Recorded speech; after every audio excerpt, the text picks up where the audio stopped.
Thanks for joining us here on News 12 today. I'm Ian Page. We're going to begin tonight with an incredible rescue of a pilot and a passenger who flew out of Westchester County Airport and then crashed in Maryland last night.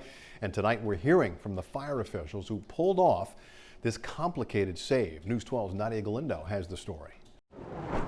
Daylight shined on the aftermath of a plane crash that knocked out power for 120,000 Maryland residents. Be advised, the pilot can feel the plane shifting, so if you're close to that, just keep an eye out. For 7 hours, a pilot and sole passenger of this single-engine Mooney M20J waited to be rescued. The plane flew out of Westchester County Airport Sunday afternoon before crashing in Montgomery County, Maryland at about 5:30, just a mile from an airport, the intended destination. The fact that they were conscious, they were okay, communicating with us. The occupants of the plane were involved in a pretty violent crash, just similar to a car crash. Montgomery County Fire and Rescue spokesperson Peter Piringer tells News 12 it was a dark and rainy night. The plane hit distribution lines before launching into the power tower, creating a complicated and dangerous rescue. We had a plan A, B, and C. We had backups. Neighbors watched the tricky rescue unfold.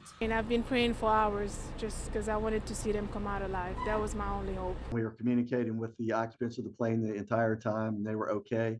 They were very anxious. They wanted to get out, of course. The pilot, now identified as Patrick Merkel of Washington, D.C., and passenger Janet Williams of Louisiana, both in their 60s, rescued after midnight. They were both hypothermic and suffered serious but non-life-threatening injuries. Everybody got out safely, and it took a while, but we were able to get them out. And to give you an idea of how high up this plane was, Pete tells me they had to use binoculars to see what was going on. We just heard from the National Transportation Safety Board. They tell us their investigation will look at the pilot, aircraft, and the environment to determine the cause of the crash. A preliminary report is expected to take 2 to 3 weeks. Nadia Galindo, News 12. Well, the Montgomery County Fire Chief now confirms one of those two plane passengers has been released from the hospital.